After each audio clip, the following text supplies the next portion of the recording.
নমস্কার, স্বপ্নাবিক নিউজ নেটওয়ার্কে স্বাগত। অভিযানে নেমে এলো সাফল্য। গোপন সূত্রে খবর পেতেই তদন্তে নামে জীবনতলা থানার অন্তর্গত ঘটিয়ারি শরীফ ফাঁড়ির এসআই সুকুমার রুই দাসের নেতৃত্বে পুলিশ আধিকারিকেরা ঘটিয়ারি এলাকায় শেখ আব্দুল কাদের নামে এক ব্যক্তির বাড়িতে তল্লাশি চালিয়ে উদ্ধার করা সম্ভব হলো বিপুল পরিমাণে মাদক, যার আনুমানিক বাজার মূল্য 2 কোটি টাকা। ধৃত আব্দুল কাদের পূর্ব বর্ধমান জেলার বাসিন্দা বলে জানা যাচ্ছে। এই বিপুল পরিমাণ মাদক কোথা থেকে কিভাবে পাচার হচ্ছিল, কাদের কাছে পাচার করা হচ্ছিল, সব বিষয়ে তদন্ত শুরু করেছে পুলিশ।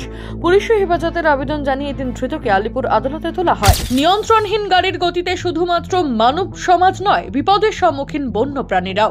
ঘোষপুকুর ফুলবাড়ি 27 নম্বর জাতীয় সড়কের বাকু লাইন এলাকায় গাড়ির ধাক্কায় মৃত্যু হলো এক পূর্ণ বয়স্ক চিতাবাঘের। এদিন পথ চলতি একজন সবজি বিক্রেতা দেখতে পান রাস্তার ওপর রক্তাক্ত অবস্থায় পড়ে রয়েছে চিতাবাঘটি। সঙ্গে সঙ্গে ঘোষপুকুর ফাঁড়ি পুলিশকে খবর দিলে প্রশাসনিক আধিকারিকেরা এসে তাকে বাঁচানোর চেষ্টা করলেও শেষ রক্ষা হলো না, মৃত্যু হয় বাঘটির। খবর পেয়ে ঘটনাস্থলে বন দপ্তরের কর্মীরা এসে মৃত বাঘটিকে উদ্ধার করে ময়না তদন্তের জন্য বেঙ্গল সাফারি পার্কে নিয়ে যায়। যেভাবে বেপরোয়া গাড়ির গতির জেরে মানুষের পাশাপাশি বন্য প্রাণীদেরও বিপদ বাড়ছে, তাতে অনেকটাই চিন্তিত হয়ে পড়েছেন বন দপ্তরের আধিকারিকেরা। 7 নিউজ শিলিগুড়ি। জয় হিন্দ।